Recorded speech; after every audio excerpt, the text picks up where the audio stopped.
There is a shortage of US dollars in the Lebanese market. It's causing a crisis and adding to the political uncertainty as the campaign against the leadership gathers momentum. The economy doesn't rely on the local currency, the lira. Importers pay in dollars, and many businesses demand payment in the US currency.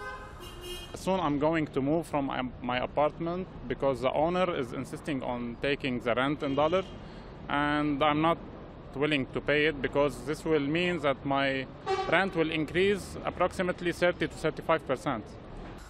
The official rate of 1,500 liras to the dollar hasn't changed, but banks are limiting access, and that has created a black market where the local currency lost up to 25% of its value.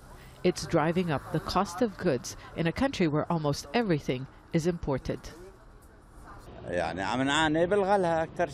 an increase in prices. Whether you deal with dollars or not, it makes no difference. Prices of goods are going up. We're buying in liras and it's lost value.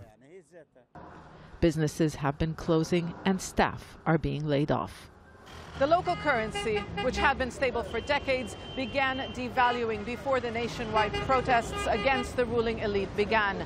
In September, Lebanon's leaders declared what they called an economic state of emergency. It was their plans to raise taxes to fund government expenditures that sparked the demonstrations a month later.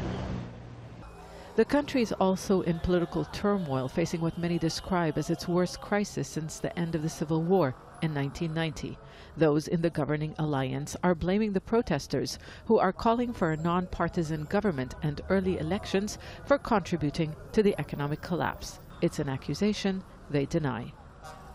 Us blocking the road at this point in time is not going to wreak havoc within the region or cause any traffic more than there already is, but rather stand as a symbol of what we need to, the fact that we will not be stopped by fear, and that regardless of what happens, we will continue to move forward because we are very persistent towards our goal. They have opponents, the mainly sectarian parties in power. Supporters of the Shia parties Hezbollah and Amal are hostile towards the protests, and they have used violence against those in the streets. There is a fear the relative calm just now may not hold. Zeina, Khodr, Jazeera, Beirut.